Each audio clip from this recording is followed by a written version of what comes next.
Good morning, guys. South Africa produces 75% of solid waste, which goes to landfills.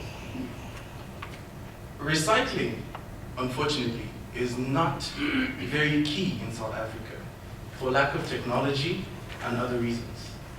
Now, generating waste and the degradation of that waste causes a lot of problems in terms of the contaminants and the contaminant species being generated. South Africa currently is in a water stress, meaning there's less water for you per day, okay? And with this, it will lead to harvesting water in different ways. With all of the contaminants being generated, called leachates from landfills, we suffer groundwater pollution, soil pollution, surface water pollution, all right? And since there will be a shift for the demand in water, we should preserve what we have in our groundwater regime. How do we intend to do that? By managing our waste properly. A few landfill sites were visited. Take a look at that. They're mountainous waste dumps. And from that, there is constant chemical, biological, physical degradation of the waste, which produces contaminants, and from what we looked at, heavy metals and organics, okay, do have a very high tendency of percolating the soil strata, sticking to the pores of the soil, and migrating from the soil to groundwater, sometimes to soil, to surface water, and causing pollution. Now, contaminated groundwater, you know, as an intended harvesting option, okay, would cause a lot of impact to environment and to health. We use contaminated groundwater for crop production, okay, for water supply, and that would require more treatment. And that also implies that there will be more cost to treating and then supplying the water. Now, we collected samples, we tested on them, and we compared them with South African drinking water, the standard, and then we also tested on soil samples in our labs. The good news is, from the sites visited, we realized that the attenuation, meaning the ability of the soil to retain those contaminants, was a bit high. So it held heavy metals and organics. But then there is a threshold which must not be exceeded, as every other thing in life. So we must watch out for how we dump our waste and how we treat them. Thank you.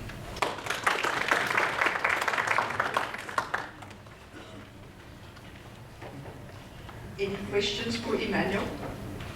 What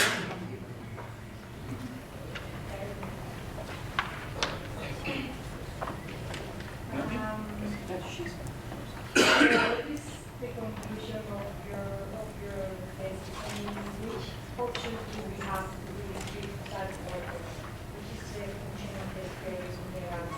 Okay. Or you can maybe stay in minerals, but there is no proper soil That can absorb the contaminants.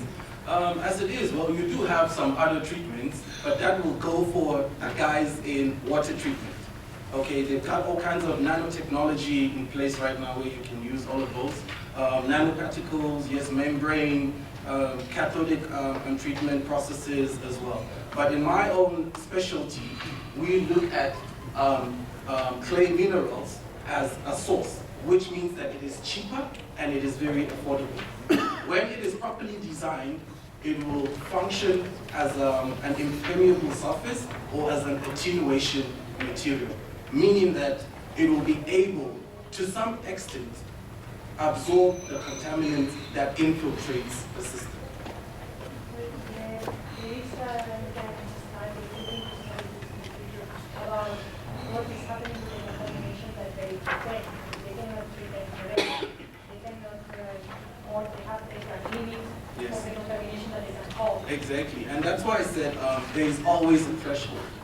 If that threshold is surpassed, it means more of the pollutants would eventually break away from the system. Now, that is why we go into recycling, reuse, and all of those other options. such that we minimize how much waste goes into the system.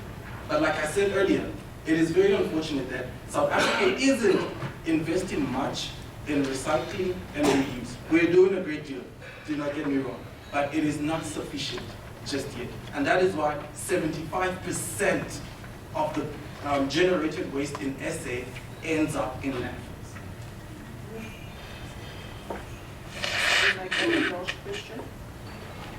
Yeah, I want to ask if your clay minerals are used as the basement boundary or surrounding or surface boundary for these landfill sites. Okay, looking at that right now, from that pool of leachate, you will be shocked that it comes out of that heap.